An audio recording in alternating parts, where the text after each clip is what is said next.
Alright, so today is June 10th, Wednesday.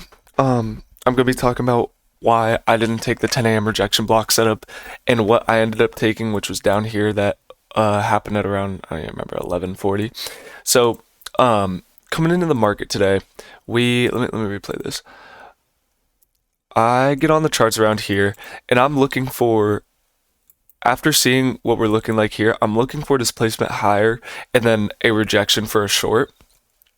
So coming into the market, that's what I was looking for.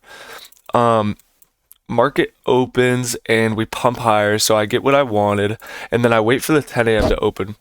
Then the 10 a.m. opens here, and I'm waiting for, we left these highs, so I was actually looking for a long coming into this morning. And I wasn't looking for shorts because we swept this liquidity down here. So I was looking for a 10 a.m. long just up to this high for a couple points and a decent RR, like 1 to 5. That's what I was looking for. But then coming in, I like setting my rejection blocks up on the 5 minute because they're just higher probability. So then we get that right here. Now, we end up not tapping back into this on the 5 minute, so I don't end up getting entered into a trade, which I would have taken this. But some people I saw take the rejection off of the 1 minute. So scaling down to the 1 minute here. Okay, so this is where we start displacing lower. And then at the 10 a.m. open, we keep pushing lower. Then we set up a rejection block right here. Now this is a 1 minute rejection block off the 10 a.m. and we have lows down here that still could be swept. So I did not take this. I was hesitant to take this because 1 minute rejection blocks are just less probable, especially if we're below the 10 a.m. as well now too. I would want to see us displace above the 10 a.m. then come back down instead of setting limit orders right here off the 1 minute. So I skip on that. And then moving into the trade that I took today. I get off the charts after that and I'm just sitting and like every once in a while I'm checking. I set a alert for down here to see if we sweep all these highs and want to push lower, then I would maybe consider taking a continuation rejection block short. And then we get this huge candle to the downside. So now I'm checking back into the charts, and again I like setting my rejection blocks up on the 5 minute. So now I'm looking for maybe some sort of retracement back up where we get a rejection block off a PD array, because a rejection block is just a wick that's rejecting a PD array to continue moving in the direction that you want, or a reversal in the direction that you want. So that's what I'm looking for.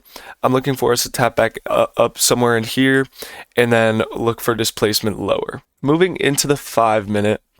To create a rejection block, we need a down close candle after this. So that's what I'm looking for. And this is where we get that.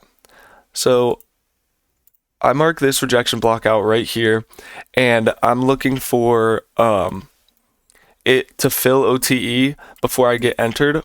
Now, right here could have been an entry, but I didn't end up entering on that candle only because I wasn't on the charts, and I was just busy doing something else, and so I wasn't on the chart, so I didn't see that. So then I decided, after seeing that we displaced lower, I set limits right here at the start of the rejection block and then at the top of the rejection block, in case we want to fill OTE again. So I was looking for consequent encroachment off of there. And to show my credibility on this, I'll post I'll put up one of my payouts that I just took on June 4th, and then this is a new eval that I have with Tradeify, and we're up 1,300 on it from this trade here. So then we get displacement up higher. I set my limit orders, and here's my executions on Tradeovate from the Tradeify eval.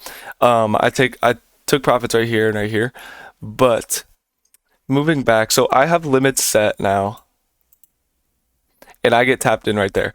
And this is why I normally like to use the full rejection block wick as my stop loss, and actually a little bit above it, just in case we want to tap the top of this and then continue lower, because that's similar to what happened this morning. So I'm in the trade and we come up right here and right here, and I'm still very confident in this rejection block because we have really nice looking lows that we set up here, here, here, here, and I'm looking for full TP right here, partials off here, especially after we've been sweeping all these highs and displacing lower. That's what I was looking for. So we tap back into the rejection block. Then right here we get a huge candle down, and then we just continue. We took TP1 right there, then TP2 on one of these candles. I think it was that one, or maybe I hit. Oh wait, no, right there. That's when I hit full TP. So yeah, if you guys want more info on rejection blocks, OTE, how to set it up, why I thought this was more probable, let me know.